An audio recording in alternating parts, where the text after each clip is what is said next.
You know, if it looks like I'm deep in thought right now, it's because I am.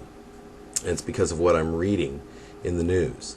Last week, a 32-year-old pregnant woman was stabbed 18 times fatally in a Dresden, Germany courtroom. Her husband, who came to her aid, was also stabbed. Not only was he stabbed, but he was also critically shot by courtroom security. All of this happened with their 3-year-old son watching. Her only crime? Wearing a hijab. Sometimes reality bites in ways that boggle the mind. And it's times like these when we need to bite back the most. Get up your horse, get on this train. Hey, hey,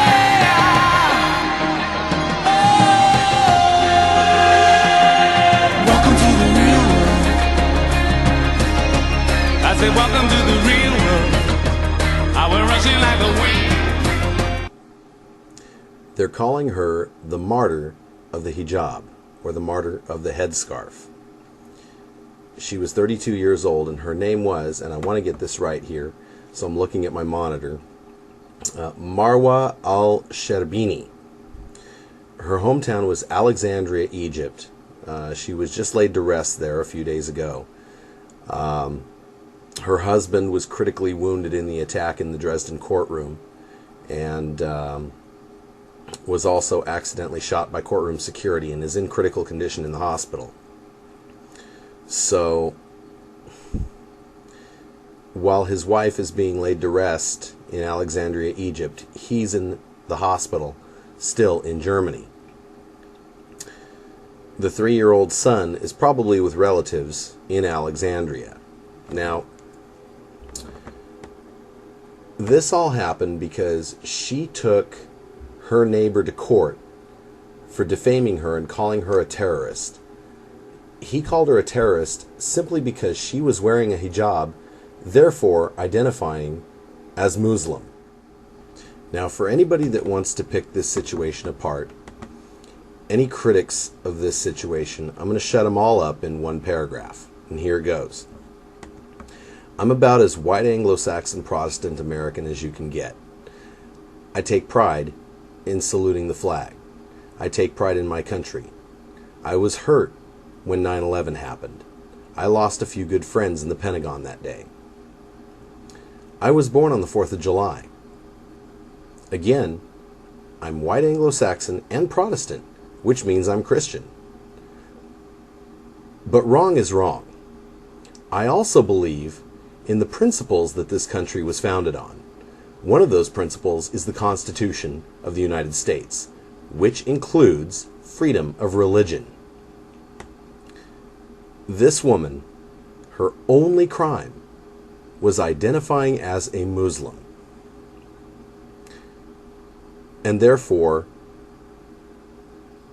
she was labeled as a terrorist by this neighbor of hers, identified as only some guy named Max, I think.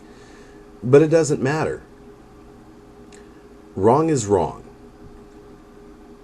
If a person wants to be Muslim, it doesn't necessarily mean that they're a terrorist.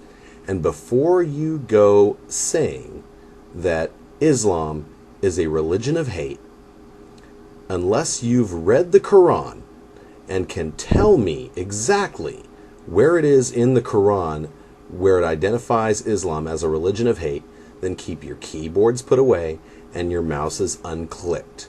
Otherwise, if you can cite scripture and verse, feel free to comment.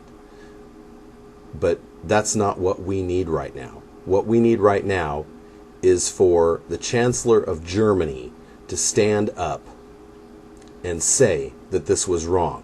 If I was the Chancellor of Germany, I would have been at the funeral. Not only would I have been at the funeral, I would also be at that man's bedside, apologizing profusely.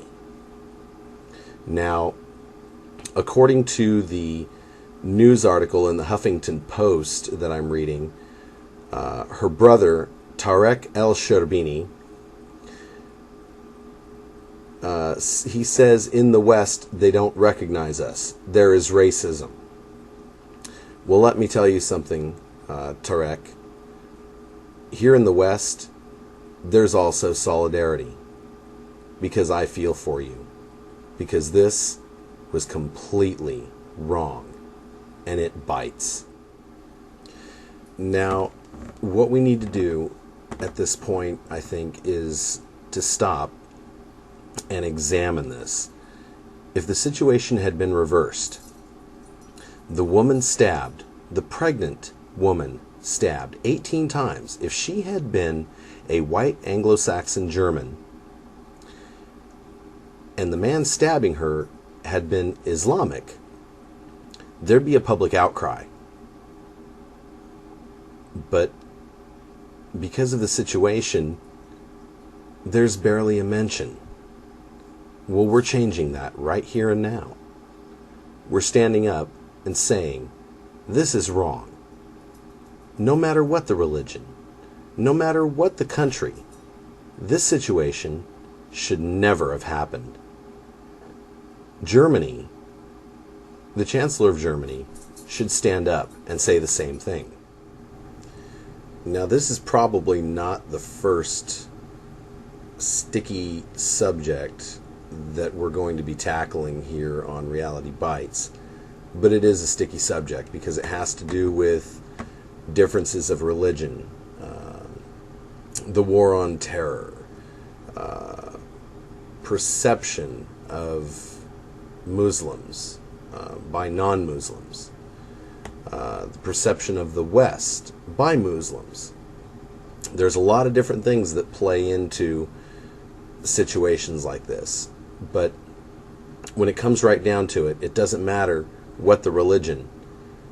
When an angry man stabs a pregnant woman 18 times in a courtroom, in a court of law,